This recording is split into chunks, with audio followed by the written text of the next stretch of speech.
I'm Mike Kinney, District Administrator with the Comfort Lake Forest Lake Watershed District. Having Bone Lake coming off the impaired waters list is a big accomplishment for any organization, and certainly for watershed districts.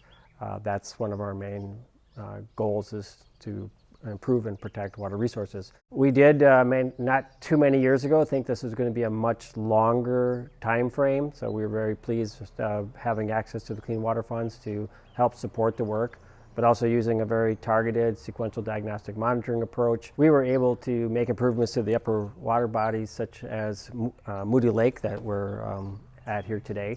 All the water draining into Bone Lake from various locations now is in a much cleaner state. Bone Lake was removed from the state's impaired waters list in April 2024.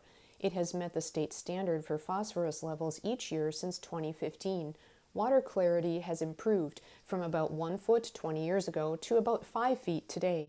A Moody Lake capstone project that finished in February will help to maintain the water quality of Bone Lake downstream. It included a half-acre wetland restoration involving a member of the Watershed District's Board of Managers. My name is Doug Taves. I live south of Chisago City. This is part of the Moody Capstone project. It's kind of finishing up the projects on Moody Lake. What we determined is that over the decades, manure had been pushed out from these barns, sometimes into swamps and sometimes into lakes.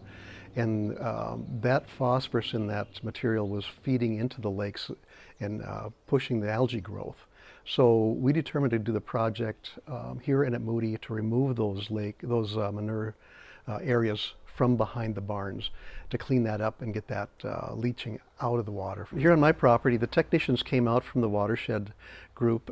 They did core samples and then measured took samples from every 6 inches to determine how deep those spoils were, so they make sure they could get as much as possible out of there when they came to do the excavation. I just keep thinking about, what are we handing our kids? And I want them to get something better than what was given to me. And this is one way I can be a part of that process.